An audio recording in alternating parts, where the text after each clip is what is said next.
Hey, I'm Ava. I run my own business making designer furniture. It's been a wild ride getting here by 33, but I wouldn't have it any other way.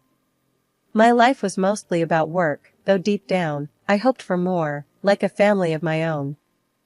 It was during one of my rare vacations down in Santa Cruz that everything changed. I was on the beach, trying to learn surfing, mostly failing and falling flat on my face into the waves. That's when Jake showed up with his surfboard under his arm, looking like he owned the place. "Need some help there?" he called out, jogging over. His voice was playful, a slight tease hanging in the air between us. I brushed the sand off my face, trying to look a bit less like a drowned rat. "Do I look like I need help?" He laughed, a deep, hearty sound that made me smile, despite my embarrassment. "Well, you ain't exactly riding the waves like a pro." I shrugged and gave him a challenging look. "Maybe I'm just enjoying my unique style of surfing. Ever thought of that?" "Unique's one word for it," he grinned, extending a hand to help me up. "Name's Jake. I teach surfing around here. How about I give you a few pointers? No charge." I figured why not? It wasn't like I had anything better to do, and the guy seemed genuine enough. So, I took him up on his offer. Turned out, Jake was a natural teacher. He was patient, explaining things clearly without making me feel like an idiot. "Balance is key," he instructed as he guided me on the board. "You gotta feel the wave, be part of it, not fight it." Easier said than done, but with Jake's guidance, I actually managed to stand and ride my first wave. I couldn't believe it. I laughed so hard I nearly fell off again. "That's it. You're a natural," Jake cheered, clapping his hands. I paddled back, flushed with excitement. "Thanks, Jake. I guess you're a pretty good teacher." That night, we talked like old friends. Turns out, Jake moved around a lot as a kid, never really settling anywhere until he hit the surf towns. He loved the ocean, said it was the only place he felt at home. "And what about you, Ava?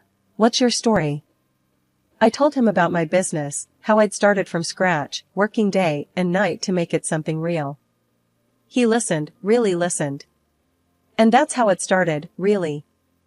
A simple meeting on the beach that turned into dinner, and a conversation that felt like it could go on forever.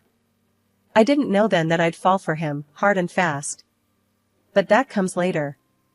For now, it was just two people, laughing over fish tacos, the ocean whispering in the background. I smiled. Maybe I'd just found that someone.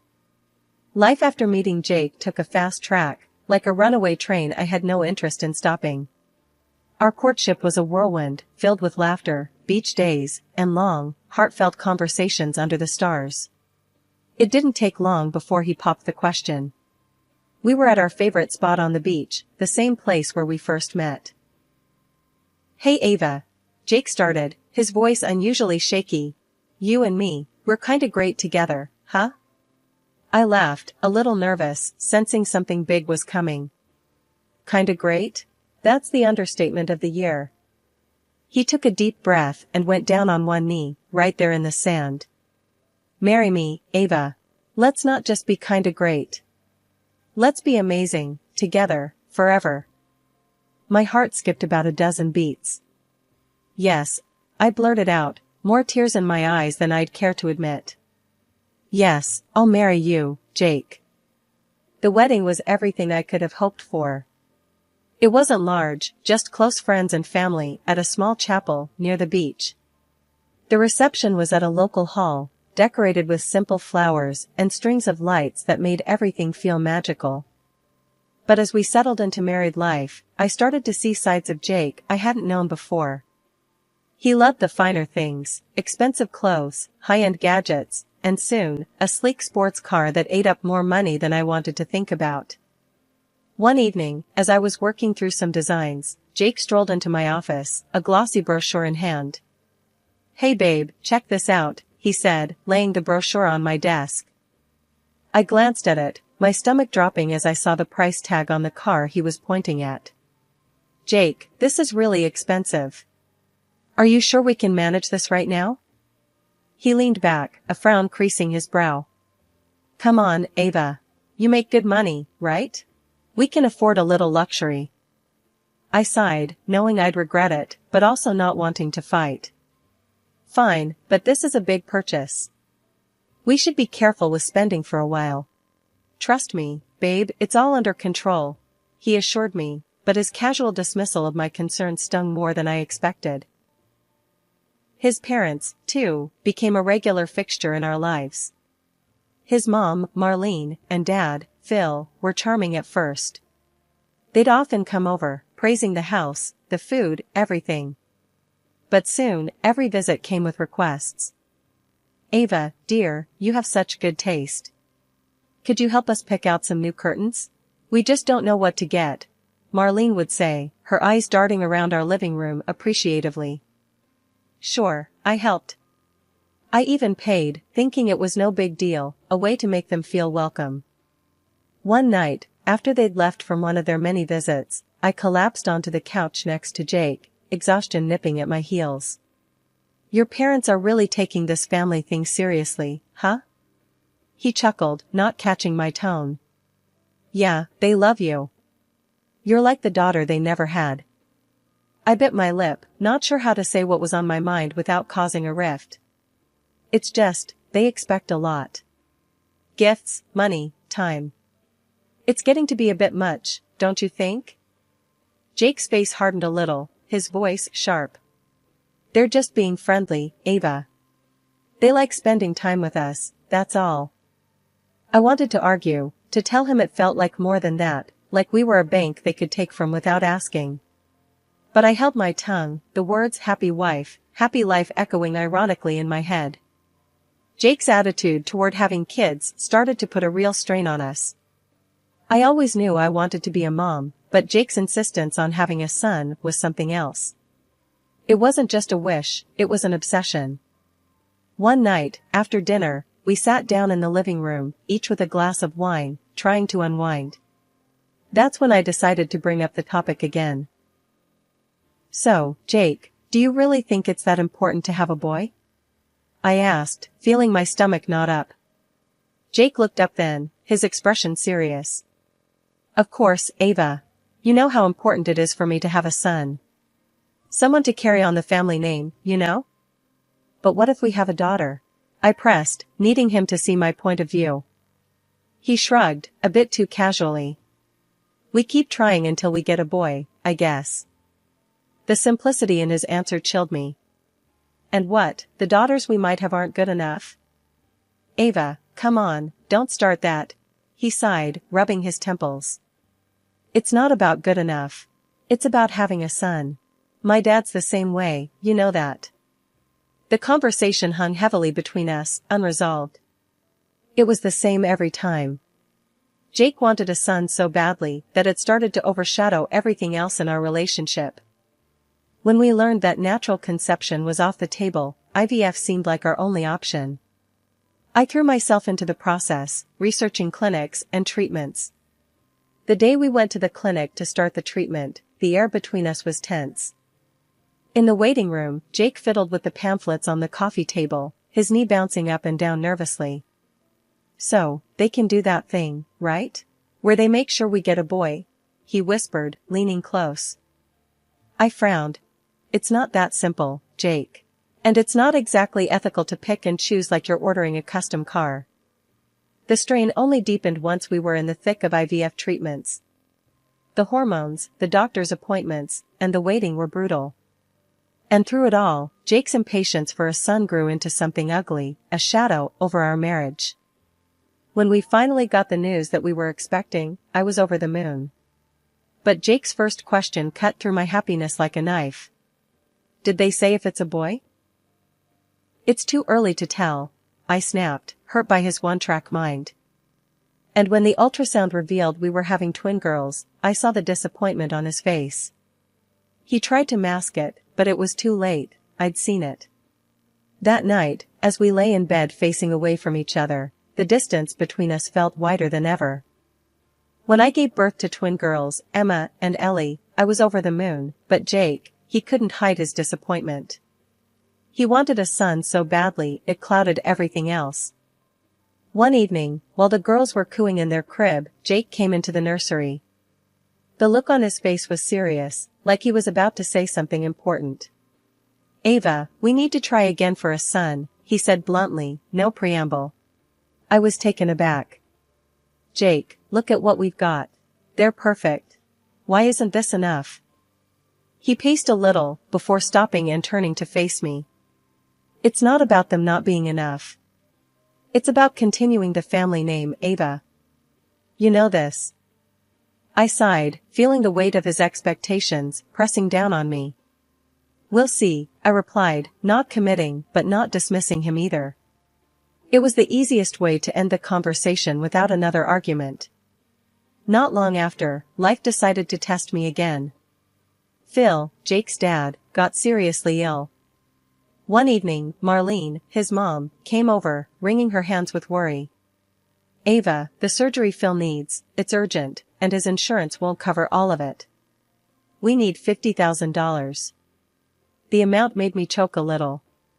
"That's a lot, Marlene." "I know, dear, but we're desperate. We wouldn't ask if there was any other way." I thought about it, the businesswoman in me kicking in. "I can lend you the money, but I'll need you to sign a receipt. It's just a safety measure." Marlene bristled a bit at that. "Really, Ava, a receipt? We're family." I stood firm. "It's nothing personal, Marlene. It's just how I handle things professionally. It's a lot of money." Reluctantly, she agreed, and the receipt was signed. Jake didn't take it well when he found out. "You made my mom sign a receipt? What's wrong with you, Ava?" "It's how I protect our future, Jake. And it's for our girls," I shot back, frustrated at having to justify myself. Things settled down a bit until the girls were about 6 months old.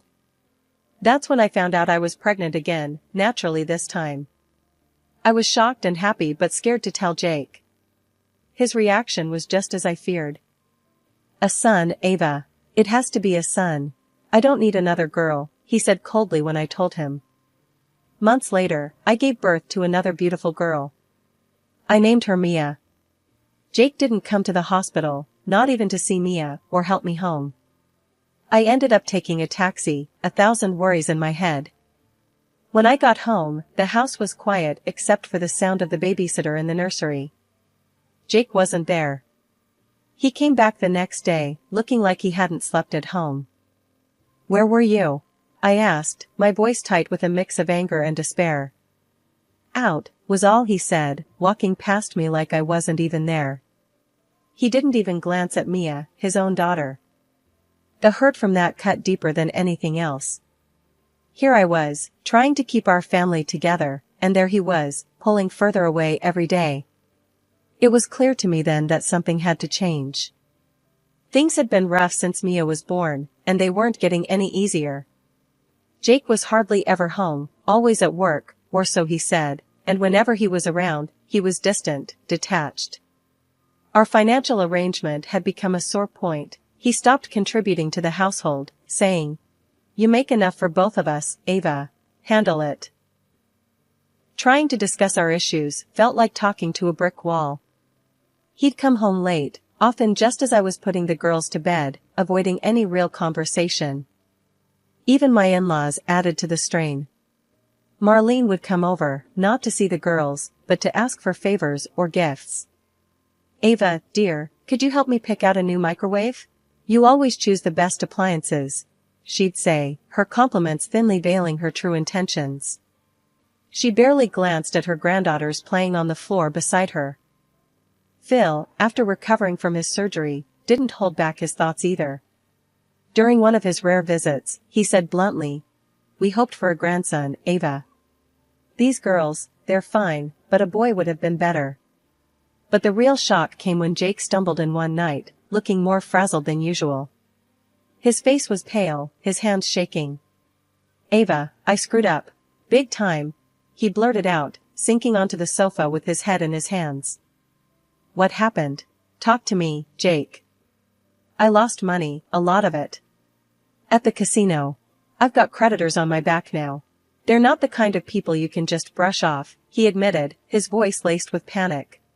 Fear gripped my heart, not just for our financial security, but for his safety. How much, Jake? 25,000, he whispered. Despite everything, my instinct was to protect him, our family. Okay, we'll handle this. But you have to promise me, no more gambling. Ever. I swear, Ava. No more gambling. I can't lose you, or the girls. So, I did what I thought was necessary. I transferred $25,000 to clear his debts. After that, Jake's demeanor changed overnight. He was home more, engaged with the girls, constantly showering me with affection and gratitude. You saved me, Ava. I don't know how to thank you enough, he'd say, kissing me goodbye in the mornings. Things had been looking up for a while, with Jake seemingly back on track and us spending more time as a family. I actually started to believe that maybe we had turned a corner, that maybe everything would be alright. But that hope shattered the night Jake didn't come home. I stayed up all night, pacing the floor, trying his phone over and over, but it just rang out. No answer. My mind raced with all sorts of dreadful thoughts. Had something happened to him? Or was it something else? By the time he walked through the door early the next morning, my relief turned to anger the moment I saw him casually stroll in and head straight to bed without so much as an explanation. Where have you been all night? I demanded, standing in the doorway of our bedroom. He mumbled something incoherent and pulled the covers over his head. Tired, talk later, he said, his voice muffled by the pillow. No, we're talking now, Jake. You can't just disappear and not expect me to worry. But he was already snoring, completely oblivious to my panic or anger. That was the last straw. I decided then and there that I needed to know what was really going on. The next day, I hired a private detective. A week later, the detective came back with news that crushed whatever was left of my trust. Jake had a mistress, and she was pregnant. Pregnant with a son. The irony of it stung like salt in a wound. But what cut even deeper was learning that the $25,000 I gave Jake to cover his supposed debts hadn't gone to any creditors. Instead, he'd bought his mistress a new car, a thank you present for carrying his son. I was seething with rage when I called Marlene, my mother-in-law, hoping for some semblance of support. Marlene, Jake has a mistress, and she's pregnant. And he bought her a car with the money that was supposed to pay off his debts, I said, my voice shaking with fury and disbelief. There was a pause on the other end of the line. Then, Marlene's voice, cold and sharp, came through. Well, maybe if you had given him a son, he wouldn't have needed to look elsewhere. I couldn't believe what I was hearing. Are you blaming me? For not having a son? That's why you think it's okay for your son to cheat? He needs an heir, Ava. It's important for men in our family to have a son, she insisted, as if that justified everything. So my daughters mean nothing? Is that it? I was nearly yelling now, my heart pounding in my chest. Ava, you need to calm down and stop overreacting. It's not the end of the world. You just need to take better care of yourself, be more attractive, maybe then my son wouldn't need to go elsewhere. The call ended with her hanging up on me, leaving me stunned and furious. The betrayal from Jake was one thing, but the betrayal from someone I considered family was too much. It was clear to me now that Jake and his family would never change. They'd chosen their path, and I needed to choose mine. Revenge wasn't a path I ever thought I'd take, but at that moment, it felt like the only way to reclaim some semblance of dignity. My next calls were to my lawyer, Claire, known for her no-nonsense approach to family law. Claire, I'm through being the understanding wife. It's time to push back, hard. I want full custody, and I want him to pay for what he's done, I told her, my voice steely. That evening, when Jake came home, I was ready for him. The moment he walked through the door, I could see the arrogance in his stance, completely oblivious to the storm that was about to break. Jake, we need to talk, I said, my voice calm but firm. He smirked, tossing his keys on the table. What's up? Another lecture about how I should spend my time?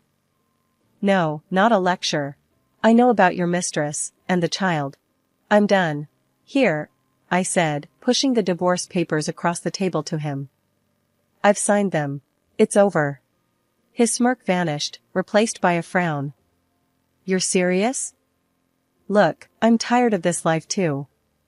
Your constant nagging, the kids screaming. I was going to leave anyway. Good. You should leave. But first, the car keys. You'll return the car and the $25,000 you spent on your girlfriend. It wasn't your money to spend, I demanded, my tone unyielding. He scoffed. Come on, Ava, be reasonable. I need that money for my son. You can't do this to me. You can't just strip me of everything. That's exactly what I'm going to do. And I'm adding a lawsuit for the emotional distress you caused. You and your mistress will both pay, I declared, the finality in my voice echoing in the room. The legal battle that followed was intense. Jake tried to argue that he had no money, that I was being unreasonable and cruel. But the evidence was stacked against him, the transactions, the messages, his continual deceit. It was all laid bare for the court to see. The judge was stern as he handed down the verdict. Mr. Thompson, it seems you've not only breached the trust of your marriage, but also misused funds for personal gain at the expense of your family. You are hereby ordered to pay $20,000 in damages to Mrs. Thompson, another $20,000 from your mistress, and $400 per month per child in alimony. Jake's face during the ruling was a picture of shock and defeat. Forced to take out a loan, he had to scramble to cover the payments ordered by the court. The courtroom drama had barely settled when my in-laws decided to confront me. They stormed into my house like a hurricane, blaming me for everything under the sun. You've destroyed our family and ruined our son, Marlene shouted, waving her arms dramatically. Phil chimed in, his voice just as accusing. You took everything from him, made him out to be a monster. I listened quietly, letting them vent their anger and frustration. They hurled insult after insult, but I stood my ground, the calm in the storm. After they had exhausted their tirade, I calmly pulled out the receipt for the $50,000 I had loaned them for Phil's surgery. You owe me $50,000. I was generous then, but now I need that money back. Their anger turned to panic. We don't have that kind of money, Ava. We're old, we're not working, Marlene pleaded, tears starting to form in her eyes. That's not my problem. You signed an agreement. You owe me this money, I stated firmly, my resolve unshaken by their distress. Seeing that I wasn't backing down, Phil resignedly nodded. We'll find a way. We'll pay you back. True to their word, they took out a loan to pay me back and had to return to work to manage the payments. It was tough for them, but it was the consequence of their actions and decisions. Life settled into a new rhythm after that. I focused on raising my daughters and running my business. Despite the challenges, I never regretted standing up for myself. My girls were thriving, growing more beautiful and intelligent each day, and my business was doing well, giving us a comfortable life. Jake's fate turned out quite differently. Burdened by debt and unable to keep up with the financial demands of his actions, he was forced to work multiple jobs. He left his mistress after she gave birth to a daughter, not the son he so desperately wanted. The irony of it wasn't lost on me, but I felt no pleasure in his misfortunes. Months later, a knock came at my door. It was Marlene and Phil, looking older and more worn than I remembered. Ava, we've been thinking a lot about what happened. We're sorry, Marlene started, her voice trembling. Phil nodded, his eyes avoiding mine. We miss the girls. We were wondering if, maybe we could see them? I looked at them, seeing the genuine regret in their eyes, but the pain they had inflicted was too deep, and their betrayal too significant. I appreciate your apology, I began, my voice steady. But I can't let you back into our lives. Not after everything. The girls are doing well, and we're moving on. It's better this way. Marlene's eyes filled with tears, and Phil placed a hand on her shoulder. We understand. We wanted to try, Phil said, his voice thick with emotion. I wish you the best, but please respect our wishes and give us our space, I replied, closing the door gently but firmly. Turning back to my home, to the laughter of my daughters playing in the living room, I felt a profound sense of peace. We had come through so much, their little faces reminders of why every struggle was worth it. I had made tough decisions, but they were the right ones for us.